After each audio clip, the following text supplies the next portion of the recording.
पाकिस्तान तहरीक इंसाफ को पहले ही सियासी स्पेस ना होने का चैलेंज दरपेश था और जितनी स्पेस मुयस्सर थी अब वो भी जाती दिख रही है, क्योंकि पाकिस्तान तहरीक इंसाफ का पार्लिमानी वजूद भी सुकड़ रहा है। इस मुतालिक आज सुप्रीम कोर्ट के बड़े फैसले से पाकिस्तान तहरीक इंसाफ मखसूस नशिस्तों से महरूम हो गई और यूं मुस्लिम लीग नून और दीगर इत्तेहादी जमातों को विफाक में 2/3 अक्सरियत मिल जाएगी। जैसे जमीनुद्दीन खान की सरबराही में सुप्रीम कोर्ट के आईनी बेंच ने फैसला सुना दिया है, जिसके बाद पाकिस्तान तहरीक इंसाफ को दी जाने वाली मखसूस नशिस्तें अब मुस्लिम लीग नून, पीपल्स पार्टी, JUI और दीगर जमातों में तकसीम की जाएंगी। वाज़ेह रहे कि हुकूमत की जानिब से सुप्रीम कोर्ट के 12 जुलाई के फैसले पर नजरसानी की अपील दायर की गई थी, जिसको आज 6 के मुकाबले में 7 जजेस ने मंजूर किया, जबकि सुप्रीम कोर्ट ने इस फैसले से पेशावर हाई कोर्ट के फैसले को बरकरार रखा है। जस्टिस जमाल बंदोखेल ने 39 नशिस्तों की हद तक अपनी राय बरकरार रखने का फैसला किया। जस्टिस मोहम्मद अली मजहर और जस्टिस हसन नजर रिजवी ने मशरूत नजरसानी दरखास्तें मंजूर की। जस्टिस हसन नजर रिजवी और जस्टिस मोहम्मद अली मजहर ने लिखा कि नशिस्तों की हद तक मामला इलेक्शन कमीशन को भिजवाते हैं। इलेक्शन कमीशन तमाम मुतल्लिका रिकॉर्ड देखकर तय करे किसकी कितनी मखसूस नशिस्तें बनती हैं। इससे कबल सुप्रीम कोर्ट के 13 रुकनी फुल कोर्ट बेंच ने 12 जुलाई 2024 को 8 जजेस की अक्सरियत से नशिस्तें पाकिस्तान तहरीक इंसाफ को देने का फैसला सुनाया था। सुप्रीम कोर्ट में जुलाई 2024 में मुस्लिम लीग नून, पीपल्स पार्टी और अगस्त में इलेक्शन कमीशन ने नजरसानी दरखास्तें दायर की थी। सुप्रीम कोर्ट के 13 रुकनी आईनी बेंच में 6 मई को नजरसानी दरखास्तें मुकर्रर हुई। आईनी बेंच से जस्टिस आयशा मलिक और जस्टिस अकील अब्बासी 6 मई को दरखास्तें मुस्तरद करके अलग हुए, जबकि आज 17वीं समाअत में जस्टिस सलाउद्दीन पन्हूर ने केस सुनने से माजरत की। आज इस केस की समाअत काफी जारहाना रही, जिसमें एतराज उठाए जाने पर बेंच टूटा।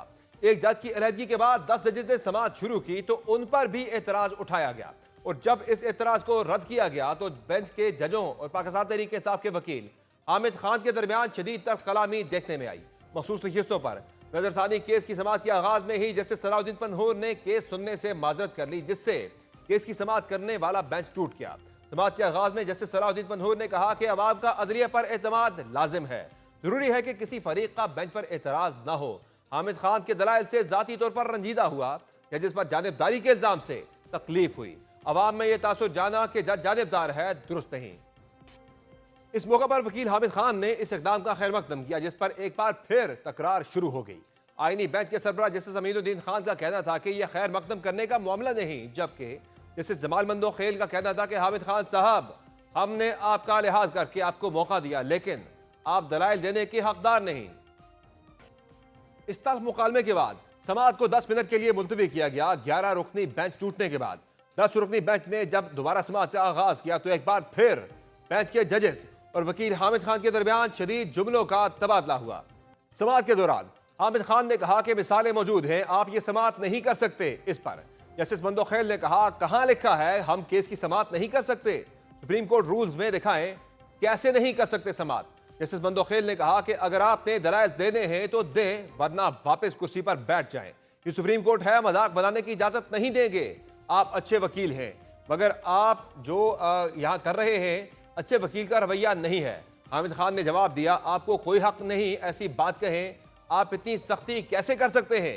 मैं सुप्रीम कोर्ट की इज्जत करता हूं, आप मेरे कंडक्ट पर बात कैसे कर सकते हैं? जिस पर जस्टिस बंदोखेल ने तंबीह की कि ऐसा नहीं कि हमें सख्ती करना नहीं आती। इस मौका पर हामिद खान ने जस्टिस बंदोखेल से मुकालमा करते हुए कहा, आप दूसरों को बात नहीं करने देते, सुन तो लें, इज्जत से बात करें। हामिद खान ने जस्टिस जमाल बंदोखेल से मुकालमा करते हुए कहा कि आप गुस्से की हालत में हैं, ये समाअत ना करें। इस पर जस्टिस बंदोखेल ने जवाब दिया, माइंड योर लैंग्वेज, मैं किस हालत में हूं मुझे मालूम है, मैं इस इदारे की खातिर अपनी वालदा की फातिहा खानी छोड़कर आया हूं, आप मजाक पर तुले हैं।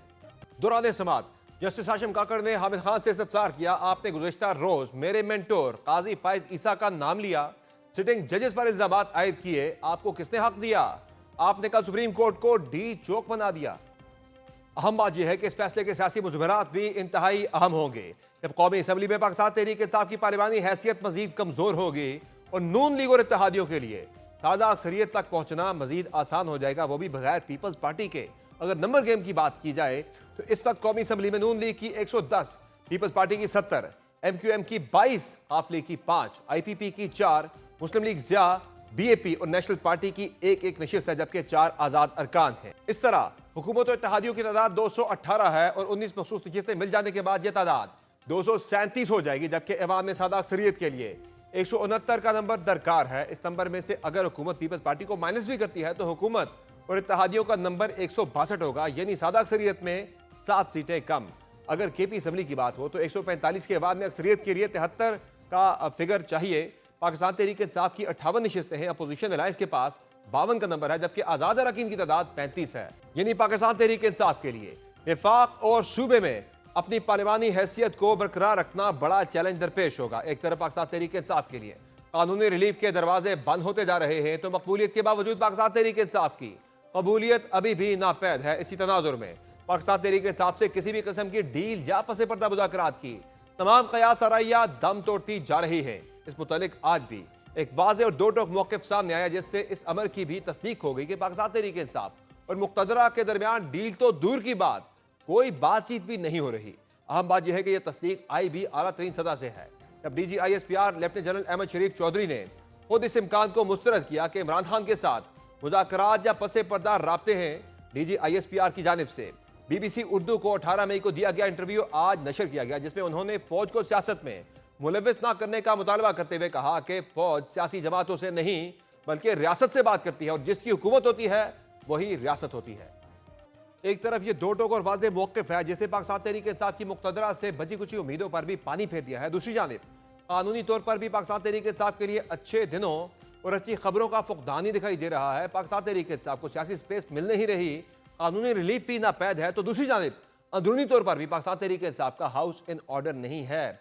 हालिया दिनों में अलीमा खान के जो बयान आए, अली बिन गंडापुर के बयान आए और जुनैद अकबर के जो बयान आए, वो पाकिस्तान तहरीक इंसाफ के अपने कैंप के अंदर काफ़ी ज़्यादा बढ़ते हुए इंतशार की तरफ इशारा कर रहे हैं। पाकिस्तान तहरीक इंसाफ इस सूरत हाल से कैसे निकलेगी और मखसूस नशिस्तों के फैसले के बाद पाकिस्तान तहरीक इंसाफ का अगला लाएअमल क्या होगा, बात करके प्रोग्राम में ज्वाइन किया है पाकिस्तान तहरीक इंसाफ के सीनियर रहनुमा रऊफ हसन ने। बहुत शुक्रिया रऊफ हसन साहब, आपने प्रोग्राम में ज्वाइन किया। ये बताएगा कि आज जो मखसूस नशिस्तों का फैसला आया है, पाकिस्तान तहरीक इंसाफ मखसूस नशिस्तों से महरूम हो गई है, कितना बड़ा धचका है यह पाकिस्तान तहरीक इंसाफ के लिए? बहुत शुक्रिया समर, आपने मौका दिया। हम इसी की उम्मीद कर रहे थे। हमें यही खौफ था कि फैसला हो चुका हुआ है और अब ये सिर्फ उस फैसले को अनाउंस करने के लिए एक ड्रामा जो है वो कोर्ट रूम में रचाया गया है। एक दो बातें हैं। जिस तरीके से अदलिया को डिसमेंटल किया गया है 26वीं आईनी तरमीम के बाद, उसके बाद ये रियासत जो है हमारी ना आईनी रही है, ना कानूनी रही है और ना जमहूरी रही है। देखने को तो या कहने को कहना चाहिए कि इसने ये लुबादे तो तमाम ओढ़े हुए हैं कि हम आईनी, कानूनी और जमहूरी रियासत है, लेकिन ये एक खोखलापन है और ये खोखलापन जो है ये बिल्कुल अयां है, सबको नज़र आ रहा है। ये रियासत अपनी ये तमाम हैसियतें जो हैं ये खो चुकी हुई है और आज ये रियासत जो है वो 26वीं आईनी तरमीम के बाद वर्चुअली एक एग्जीक्यूटिव अथॉरिटी के अंडर हो गई है और वही इस मुल्क में ट्रेडिशनली आपको पता है कि जो आज की जो लेजिस्लेचर है वो तो हमेशा एग्जीक्यूटिव की घर की बांधी रही है और लेकिन अब अदलिया का जो एक आजाद अदलिया का जो एक कॉन्सेप्ट था वो भी खत्म कर दिया गया है। सो अब देखते हैं कि आने वाले वक्तों में क्या होता है।